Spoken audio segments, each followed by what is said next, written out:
So today we're going to be doing a wet in wet sky technique, which is one of three major techniques you can use in transparent watercolor. What it really enables you to do is create soft edges in your clouds. So that has traditionally been a problem in watercolor. Before they really made good paper with good sizing in it, paper would dry very quickly on you, so you really wouldn't have the opportunity to work wet in wet washes. Let's talk a little bit about some basic observations about sky. Clouds generally are flatter on the bottom where the moisture is condensed, and more expressive on top where the wind is blowing the crest of the cloud. So one of the ways you can see that is how these lines go all the way across the horizon there, and how the more expressive shapes are on the top of the cloud. The biggest clouds are directly over you, the highest up clouds. As they go down and back towards the horizon, they thin until, as you can see, they're almost stripes along the horizon, right? So you start with large shapes, you scale it down to thinner shapes. So let's talk technically, quickly, about the materials I use to do this. You're going to need a good flat. This is a squirrel flat, an Isabey flat that's expensive but lasts for years. I've had this one for 20 years. And a couple of good rounds to model the clouds with, right? And then you need a bad brush. This is a lousy, cheap brush, so for color mixing, because you're going to really beat up this brush. So you don't want to use a good brush to mix your colors. You want to have a separate mixing brush.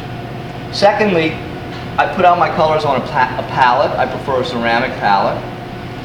And I like separate mixing pans. And I brought these in, again, when you have to mix a lot of color, these soup bowls work great.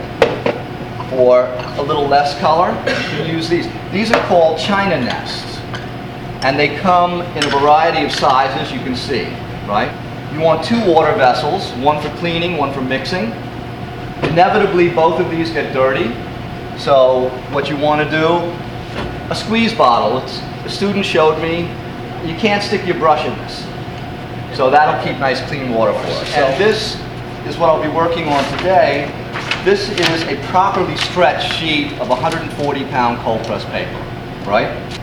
So what we want to do first, wet this paper with clean water, taking my flat brush, putting an even layer of water. As I told you, this is my good squirrel brush, my nicknamed Rocky. Because of Rocky the squirrel. I'm going to let it set for a minute. I'm going to re-wet it again. Here, usually I take the excess water off. I'm going to leave it just in case I need to draw a little more in while I'm painting. Paper gets a little dry, but this paper is pretty wet. Now, while it's wet, let's go for it. Here we go. Here's our undertone. Now, you can see I put the undertone on from the bottom. Give it a little more color at the bottom. As I go up like this, it thins.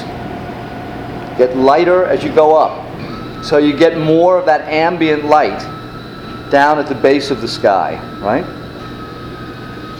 Something like that. Okay, so now let's not waste time. Let's go right into some cloud shadows. Let's start up in the corner here. And let's start with that baseline. Remember, I told you clouds have this flat baseline. So let's start there and work this around. I work from the bottom up of the clouds, kind of, you can see. And now let's come in from this side and create the base of another cloud.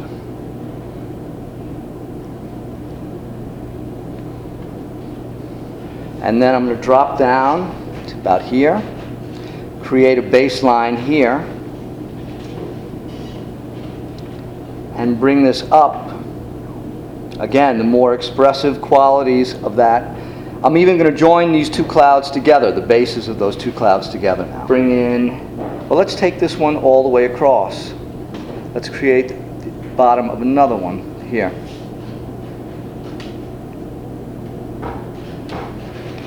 And then drop down. Again, they get thinner as we go down. I'm going to join these up. I'm going to take this one all the way across. And then even a thinner stripe.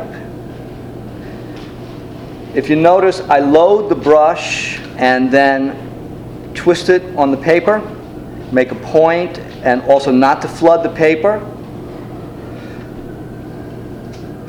And then let's put a little shadow formation at the bottom like that.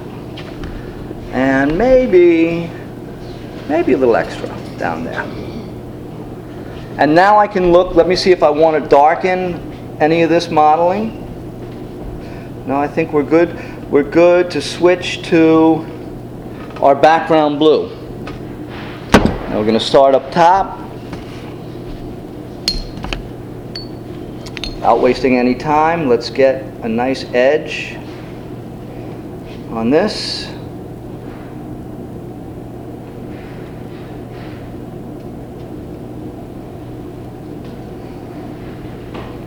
And maybe even come in under this one. The bottom edge of this cloud forms the top edge of that next one.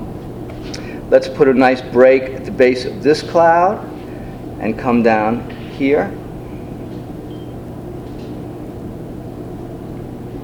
Here. Come around the base of this one. Create a nice little edge there. Let's get some sky coming in there. And come down on this edge. And break it there.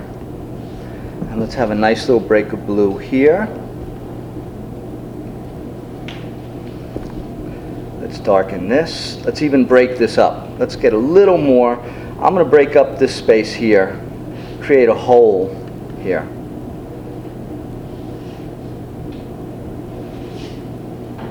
And you can see if you get some of these little spiders like this, you can simply go back and touch up with the blue to control these edges. So let's even come in here and cut this little edge, and even let's cut this and give you a nice little extra bloop of cloud there.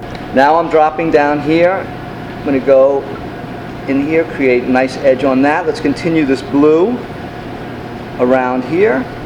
And now I can cut into some of these shapes. Let's separate some of these clouds, make little separate formations like that and like that. And let's darken this blue. And now I'm going to go back up to this top blue and reinvigorate the color there. Darken some of these edges. Refine some of these edges. This again, it is the Arches paper, and it is the sizing in this that allows me to have this much time to model these edges. I can go back in, I can move around these colors, as you can see. Let's quit fooling around. Let's try and get some nice dark breaks. It's starting to get a little dry. The paper will tell me when to stop, right? Paper's going to say, no mas.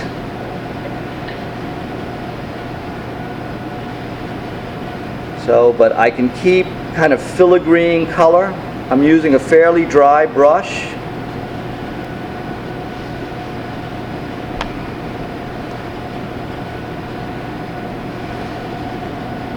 But I'm going to.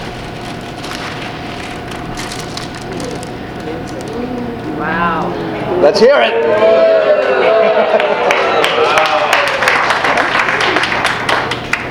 Not bad, not bad. The last thing you want to do, you want to take the excess water off. Because as the paper dries, it will draw that moisture from the edge and you'll get blossoms forming at the edges, right? And now, it's still not dry, but let's do the tail of the tape. you can really see the color more and see whether I burnished it properly. So let's just look. So that's basically how it looks without the...